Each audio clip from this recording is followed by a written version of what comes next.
what are your thoughts on OnlyFans, sex work, and do you believe that a woman doing OnlyFans or porn might have an impact on her future romantic prospects? And if so, how and why? I can repeat it. That was a lot, so let me know if you need me to repeat anything. I talk about this extensively on my show. I mean, the truth is that if you are going to engage in sex work, you are going to probably make a lot of money, especially if you're young.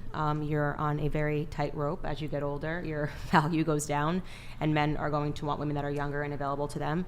I'm talking about in terms of just making the person who will subscribe to your OnlyFans page. You know, obviously, women, you're declining as you age.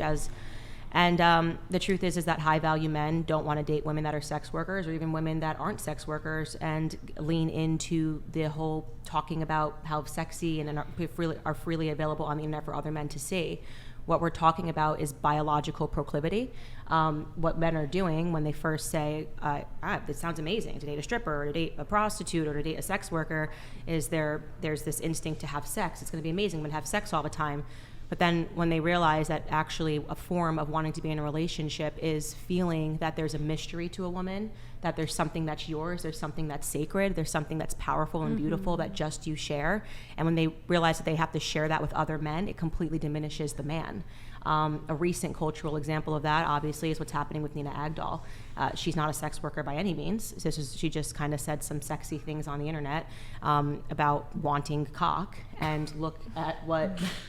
Was not expecting that from Candace. I'm quoting her directly, so this is purely academic.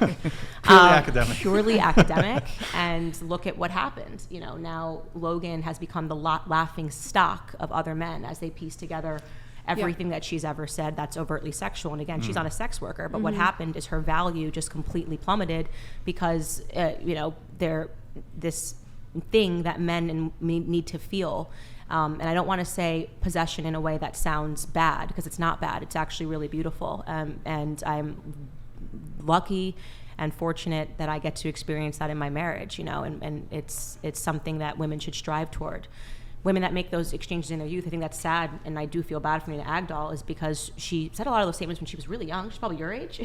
And she had a camera, and she said it, and it lives forever. Right. And now every man that she dates is going to say Dylan Danis has made her available to everyone. And I hope things work out between her and Logan, but if you don't think that that's going to impact Logan, or that's not actively impacting him as a man, it is.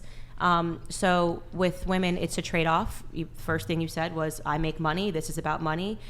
It's about money, but when it comes down to marrying these women, men just don't want it. And that's exactly why I said that in this industry, I'm single until I retire. But it will still matter. I don't plan on doing this or getting married or finding the love of my life until I retire, like, truthfully. And then after hope that you see what happens to Nina Agdal. No. And then after that, I will be honest and truthful with the person that I will be getting married to or whatever, and it'll be up to him to accept that, right? So, I'm just saying that men's natural proclivity is to not accept that because it brings them shame.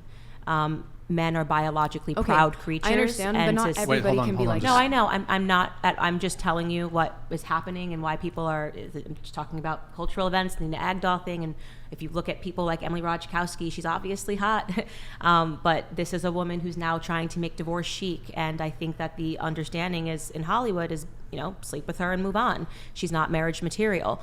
Her husband, when he had her, cheated on her because they didn't have that thing. I feel like I've slept with the girl. I've seen her naked so many times, right? So there's nothing special about Sebastian Baer marrying her because we've all seen her naked. There's nothing sacred in that relationship. And I'm just speaking on telling you, this is why women struggle to get married when they've made themselves available on OnlyFans, because other men don't want to share. They don't want to share their wife. They maybe will share their girlfriend. They might think it's fun to date a stripper for a little bit. They might think, this means I'm going to have sex 12 times a day. But then when it gets down to just their biological instinct, it's actually quite embarrassing for them as a man, because they can look up your girl and here she is, So that's what I think is happening. Yeah, I'm just curious about your opinion on this, because I've seen like a couple of people in like Red Pill Spaces, like Tates or people similar to that, talking about how they should marry a young woman. Would you agree or disagree that might not be the most like rational course of action? To marry a young woman? What do you mean by Yes. That I hear a lot of men talk about how a woman inherently loses value as she gets older, and that's why that they should seek out young women. Well, I live in the South, and a lot of people get married young, and I think it's really beautiful and wonderful. They preserve this sort of innocence. I have people that work for me that want to get married at 22. They drop out of school. So I don't think there's anything wrong with marrying when you're young. I'd have to see the full context of what they're talking about, because I do think, obviously, the longer you wait, and especially in this society that's creating this simulation that sexuality equates to freedom when it doesn't, that what he might be suggesting is that the longer a woman runs free, the more partners that she's gathering, and her worth is being diminished. And I think that there is some veracity to that. But, you know, if it's said in a way that sounds a little crass, like seek out younger women because they're not as used, and I can see why people would be offended by it, but that might be underpinned by a little bit of logic. So I'd have to see the clip in its entirety. Yeah, the reason why I'm asking is because in general, I think men do have a biological proclivity. I can't pronounce that word. Proclivity. You know, to seek out like youth and beauty. But I also think when it comes to like settle down, you want a mother who's going to be responsible and good towards her children. So I think the idea that like men seek out beauty is true, but I also think men seek out a level of like responsibility and maturity that only comes with age. So I was just curious because of the other stuff I've heard from people. And also it's like sex is just sex. Like, it's just sex. And Just when you what do have you a mean by that? partner, you have an emotional connection with them. And so like the guy on your last podcast, he was on here a few days ago, he was saying how like for men, sex is just sex. But like spending time with a woman and like buying her things and like going on trips with her is like different than having sex with just random people. And that's why they were like in an open relationship or whatever. Can I just have you scoot your mic that way This a little way? bit? Yeah, perfect. I mean, But I yeah. definitely wouldn't say that like swapping DNA is like just sex. I mean, a man leaves a piece of himself inside of you. But man, that's the way they think. And like for women, we get attached to them emotionally, Right. having sex with them. Which but is why they get attached. it's more of a, when women have a lot of partners, it is different. It is worse in a way, and people don't want to admit that. But because we are more emotional, there is an attachment. It isn't just sex for women. You know, I think women are damaged by those relationships. Women like to think, because of the social simulation, that it can just be sex, it's whatever. Non-committal, the only people that benefit from that lie are men. You know, it is not great to have sex and have a man not call you back. It doesn't feel good. It doesn't matter if a BuzzFeed article says it does. I had a wonderful weekend and this is why I had sex and didn't worry about it. You feel used, and especially I would say if you're not a sex worker and a man does that and never calls you back, and you don't even have money to show for it, I think it diminishes your self-worth even more than your worth to a man. The reason why I say sex is just sex is because in our line of work, we see it as transactional, right? Especially when we're working. And then at the end of the day, they go home to their wives or whatever, right? And it's like you're emotionally being there for them and taking care of them and doing all this, that, or the other. So then sex clearly isn't just sex. It's also emotional.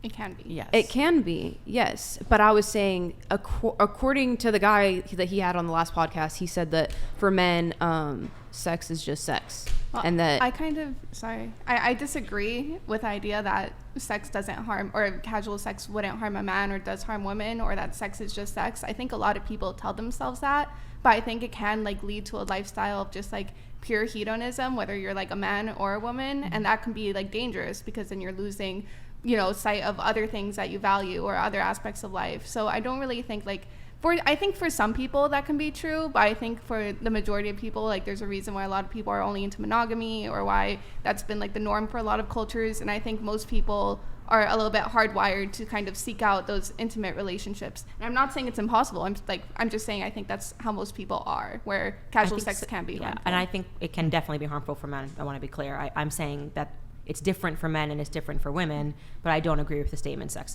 is just sex at all. And it's natural to be like attracted to a lot of different people. You know what I mean? So it's like, But that comes with self-control. I think attraction is one thing, and acting on those needs or wants by sleeping with multiple people. I don't understand that.